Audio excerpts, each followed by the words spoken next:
a couple minutes ago, we spoke with a student here on campus who said that he saw Jahar Sarnaev just a day after the bombing, and that Jahar actually talked about the bombing. He said he saw Jahar at the gym. He came up to him, and he brought up the bombing, telling Jahar, man, can you believe what happened? I thought that stuff only happened in Iraq or Afghanistan with those bombs.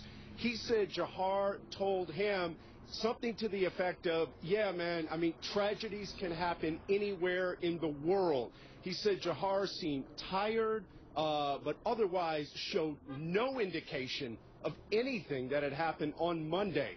This just gives new context to what was happening with Jahar Sarnaev as investigators were combing through those videos looking for their suspect.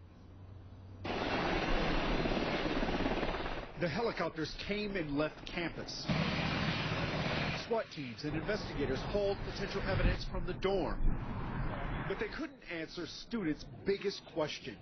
Why did the teenager they knew as Jahar return to campus after the Boston Marathon bombing? Are you surprised that after what happened on Monday that he could come back to the dorms, go work out at the gym, maybe go to a party? I'm really surprised because it's like, why would you come? Why would you come back? Come back for what? Like, it's not possible to come back to live a normal life. But that's exactly what Jahar Sarnaev did. He came back to college, but nothing happened. He was just in the hallway, just said hi, and that's it, and just walked past me. Less than 48 hours after the bombing, Harry Danso was making small talk with Sarnaev in the dorm they share. Did he seem upset, scared, nervous? I just acted regular, just gave me a regular smile like usual. Students have to swipe their IDs to get into buildings here.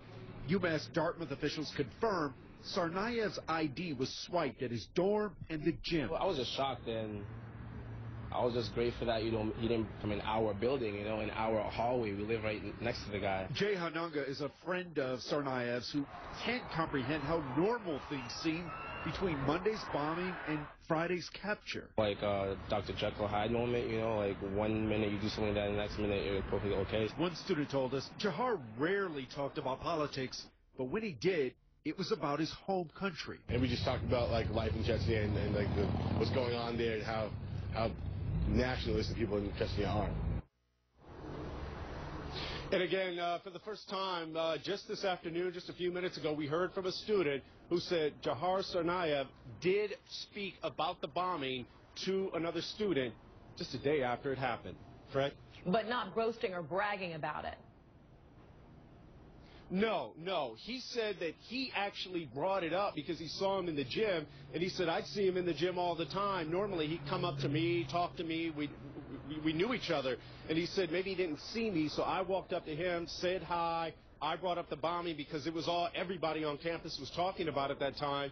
And he said Jahar seemed normal, a little bit tired, but that he did comment on it and say, yeah, something to the effect of tragedies can happen anywhere in the world. It's too bad. All right, Chris Lawrence, thanks so much at the University of Massachusetts at Dartmouth.